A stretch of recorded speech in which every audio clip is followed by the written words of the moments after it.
la revue de presse hebdomadaire.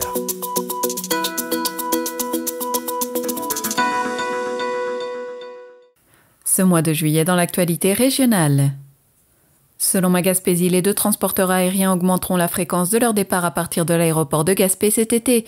Pascan a augmenté son offre pour passer à 7 jours par semaine. PAL Airlines passe de 4 à 5 jours par semaine.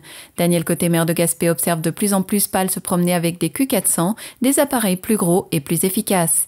Il ajoute que tout est loin d'être réglé, mais au moins il voit de l'action et une certaine avancée.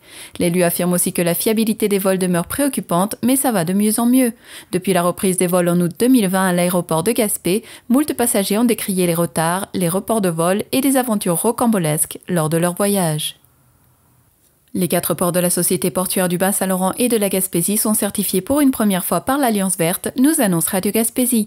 Cet organisme est le principal programme volontaire de certification environnementale de l'industrie maritime nord-américaine. C'est ainsi que dès leur première année d'adhésion, les ports de Gaspé, Gros-Cacuna, Rimouski et Matane reçoivent leur accréditation de niveau 1 ou 2 selon les indicateurs sur une échelle de 5.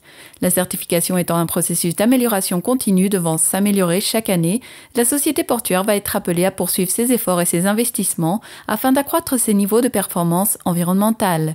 D'ici quelques années, la société espère pouvoir offrir aux bateaux de croisière et autres visiteurs venant à quai la possibilité de se brancher au réseau électrique terrestre afin de ne pas avoir recours à leur génératrice.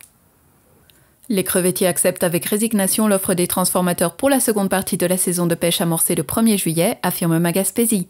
Les pêcheurs se sont prononcés mardi après-midi en faveur de l'offre de 1,58$ la livre pour la grosse crevette, 1,38$ pour la moyenne et la petite est maintenant séparée en 2 catégories, 1,28$ pour la supérieure, soit entre 341 et 400 au kilogramme, et 1,22$ pour l'inférieure, soit 401 à 450 au kilogramme.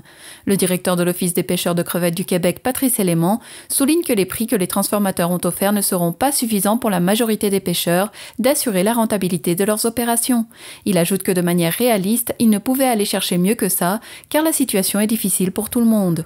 Le regard se tourne déjà vers la saison 2024 qui ne s'annonce pas plus rose pour la crevette alors que le taux de capture de cette année est d'environ 50% inférieur à l'an dernier. Malgré les 517,6 millions de dollars annoncés fin juin par le provincial pour la réfection du rail de Port-Daniel-Gascon jusqu'à Gaspé d'ici 2026, la ministre Diane Leboutillier n'est toujours pas convaincue qu'elle verra un jour un train en gare au bout de la péninsule, peut-on lire sur l'avantage gaspésien.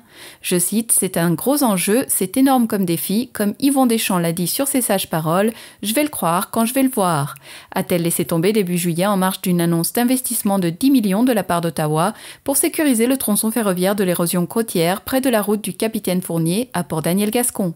La députée de Gaspésie les îles de la Madeleine avait déjà exprimé son scepticisme plus tôt cette année lorsqu'elle avait souhaité bonne chance aux artisans pour la réhabilitation du chemin de fer jusqu'à Gaspé. Malgré la volonté exprimée par la députée et ministre Diane Leboutillier et de nombreux acteurs du milieu, Via Rail ferme la porte à un retour de son service en Gaspésie avant la fin des travaux, nous indique Radio Gaspésie. La confirmation du gouvernement du Québec à l'effet qu'il réhabilitera le rail jusqu'à Gaspé donne l'occasion à des citoyens de revenir à la charge pour que Via Rail desserve la région au moins jusqu'à New Carlisle d'ici la fin de l'année. Questionné au sujet des doléances de la coalition pour le retour du train en Gaspésie, Via Rail persiste et signe. La société d'État n'envisage pas de revenir graduellement dans la région. Via Rail réitère que le train passager sera de retour en Gaspésie uniquement quand la réfection du rail sera complétée jusqu'à Gaspé. Mis à part l'état de la voie ferrée, plusieurs autres facteurs sont à prendre en considération. Il faut considérer la disponibilité de l'équipement roulant et la disponibilité de la main-d'œuvre, puis prendre en compte la mise à niveau des gares de la région. Toujours selon Radio Gaspésie, la saison de pêche au crabe des neiges a été bénéfique cette année puisque la ressource était bien présente dans les différentes zones. Cette année, le quota était de 35 216 tonnes comparativement à 32 519 tonnes l'an dernier, soit une augmentation de 12%. Il faut toutefois préciser que pour les pêcheurs, le revenu au débarquement était nettement inférieur à l'an dernier. L'abondance de la ressource a permis aux pêcheurs d'obtenir de bons débarquements, ce qui peut compenser en partie le prix versé cette saison. La coordonnatrice et représentante de flottille et capitaine propriétaire de la Gaspésie, Samantha Bois, tout comme les pêcheurs, espèrent que les prix au débarquement seront rehaussés l'an prochain pour assurer la viabilité de cette industrie en Gaspésie. Le prix au débarquement sera fixé en mars 2024 à l'occasion du Boston Seafood Show. La Société du chemin de fer de la Gaspésie amorce lundi son programme annuel de contrôle de la végétation sur le rail, nous dévoile Ma Gaspésie. Dans un avis publié le 28 juin dans un quotidien de Québec, il est indiqué que les entreprises Marc-le-Duc effectuera les contrôles de mauvaises herbes sur le ballast du corridor ferroviaire afin d'assurer la sécurité du public et des employés. Il est écrit dans l'avis que si elle n'est pas éliminée, cette végétation peut notamment alimenter les feux le long de la voie et nuire à la qualité des inspections de l'infrastructure ferroviaire. Le programme se déroulera jusqu'au 31 août sur l'ensemble du tronçon de Matapédia à Gaspé.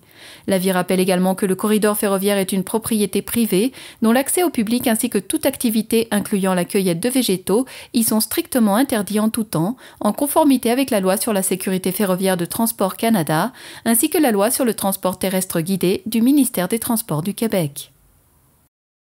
Alors que le ministère de la Santé annonce l'octroi de 20 unités modulaires pour Gaspé et Maria, le maire de Sainte-Anne-des-Monts, Simon Deschênes, reçoit cette annonce avec amertume, nous informe l'Avantage gaspésien.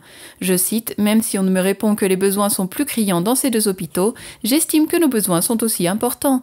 Ils avaient d'ailleurs été identifiés puisque le CIS avait déjà fait la demande pour louer certains logements qui sont en projet de notre côté. » Fin de citation. Ce qui chatouille le maire anémontois est le fait que les unités modulaires annoncées par Québec seraient subventionnées à 100%, alors que le projet de Sainte-Anne-des-Monts est en partie à la charge de la communauté. Selon Ma Gaspésie, la 7e édition de la traversée de la Gaspésie à bottines se tiendra du 1er au 7 octobre prochain et ce retour après un arrêt causé par la pandémie emballe les participants. L'organisation a dû revoir ses plans logistiques et installer les quartiers généraux vers Saint-Georges-de-Malbaie et Coin-du-Banc, car Gaspé était pratiquement complet à cette période. Pour cette reprise, les activités se dérouleront entre le Parc Forillon et Cap d'Espoir. Cette version 2.0 de la TDLG à bottines proposera des activités différentes en collaboration avec ses aubergistes, comme des journées bottines et bikini ou bottines et kayak. Le nombre d'inscriptions sera limité à 100, tout comme l'hiver dernier pour la traversée de la Gaspésie à ski et raquettes. Une réflexion sera faite pour l'édition hivernale à la suite de cette édition à bottines. Duravit, entreprise allemande fabriquant des meubles de salle de bain, a arrêté son choix sur Matane pour l'implantation de sa première usine en Amérique, nous annonce l'Avantage gaspésien. L'investissement total est de 90 millions et 240 emplois seront créés. L'entreprise vise le premier trimestre de 2025 pour le début des opérations de son nouveau site, qui est installé sur le terrain de l'ancienne usine Rock-Ten. Cette usine sera la première au monde dans le domaine de la céramique sanitaire à être éco-responsable. L'usine de Matane sera la première de Duravit à utiliser un four tunnel électrique pour faire cuire la céramique nécessaire à la fabrication d'équipements de salle de bain.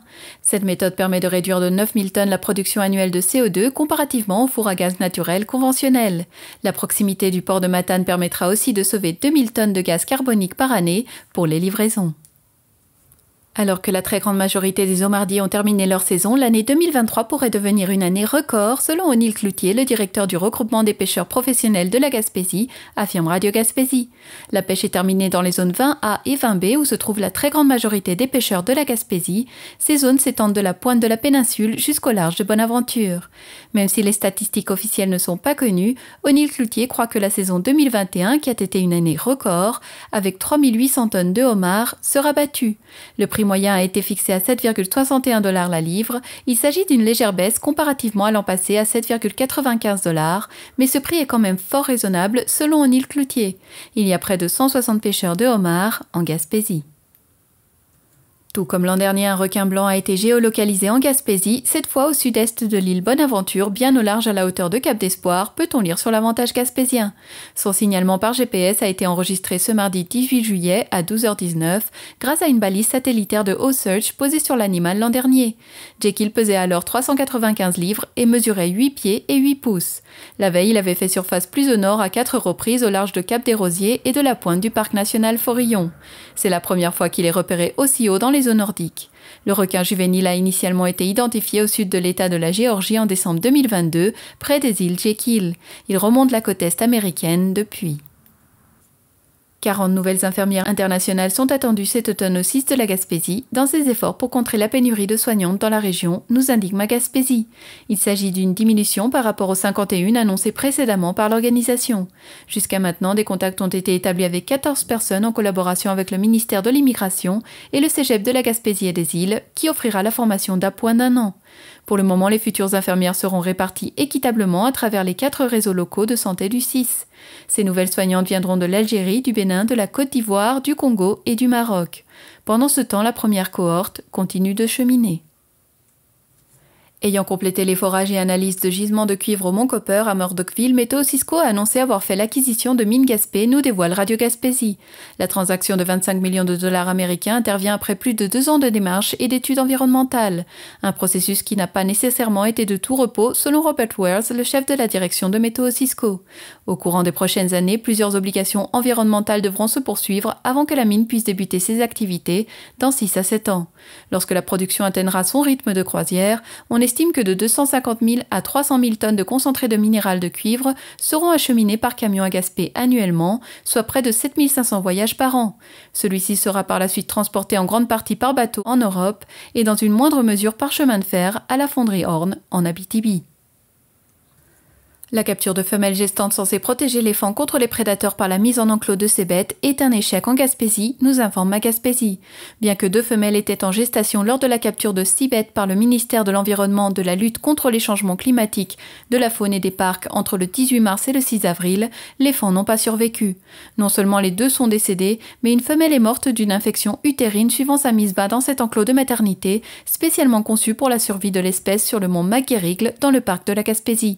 Le ministère précise que malgré la présence d'un gardien sur place qui observe chaque jour les caribous, la disponibilité 7 jours sur 7 d'une équipe et celle d'une vétérinaire prête à intervenir en cas de besoin, les risques de mortalité périnatale des faons et des femelles demeurent. Au total, dans les installations de garde en captivité de Charlevoix, Val-d'Or et la Gaspésie, sur 15 naissances attendues, 11 faons sont vivants. Tous se trouvent dans Charlevoix et s'ajoutent aux 20 caribous forestiers qui s'y trouvaient déjà. La Société de l'assurance automobile du Québec a annoncé que les personnes dont le permis de conduire expire d'ici le 31 décembre 2023 n'auront pas à se rendre à un point de service pour le renouveler, affirme Radio Gaspésie. Leur nouvelle carte plastifiée sera plutôt envoyée par la poste avec l'avis de paiement, comme l'explique Geneviève Côté, porte-parole et relationniste de la Société d'État. Cette annonce survient alors que la SAC fait face à de nombreux défis en lien avec sa stratégie de transformation numérique lancée cet hiver, qui suscite d'importants retards dans l'octroi de certains services à la population. Madame Côté indique que la mesure vise notamment à limiter l'achalandage dans les points de service. Notons qu'un sursis de 90 jours avait déjà été accordé à la fin du printemps, en ce qui a trait au permis de conduire expirant entre le 1er juin et le 1er septembre. La députée libérale de Gaspésie-les-Îles-de-la-Madeleine, Diane Le Boutillier, se voit confier le ministère des Pêches, des Océans et de la Garde côtière canadienne par le Premier ministre Justin Trudeau, nous annonce Ma Gaspésie. Cette nomination est bien accueillie par le milieu des pêches et la classe politique gaspésienne, notamment parce que ce secteur est important pour l'économie régionale. Lorsque Diane Le Boutillier a prêté serment à Rideau Hall, elle s'est exprimée avec beaucoup d'émotion, alors qu'en coulisses, on mentionne qu'elle rêvait de ce ministère depuis longtemps, elle qui était ministre du Revenu national depuis sa première élection en 2015. L'élu aura maintenant sous sa responsabilité notamment le phare de Cap-des-Rosiers et devra gérer un possible moratoire sur la crevette, en plus des difficultés dans d'autres pêches. Après une fin de semaine gourmande durant laquelle des maîtres du grill canadiens et américains ont pu faire découvrir tout leur savoir à la population, le premier Ribfest gaspésien présenté par la ville de Gaspé a été couronné de succès, nous indique Radio Gaspésie. Organisé par le club Lion de Gaspé à la halte routière, le pari était audacieux et plusieurs ont exprimé des réserves quant à la tenue d'un tel événement. Qu'à cela ne tienne, les 5 membres du comité organisateur ont relevé le défi avec brio, nous explique Danny Blanchette, président de la première édition de l'événement. C'est ainsi que plus de 17 000 gastronomes ont franchi gratuitement les portes, chacun étant invité à verser une contribution volontaire. L'événement, dont les profits seront remis à la dizaine d'organismes ayant participé bénévolement aux festivités, a permis de récolter au-delà de 12 000 $. Comme il se doit, le comité organisateur tient à remercier ceux et celles ayant rendu l'événement possible. Voilà qui complète vos informations régionales dans les médias locaux. Vous écoutez votre reflet d'ici. Revoyez tous nos reportages sur notre site Internet.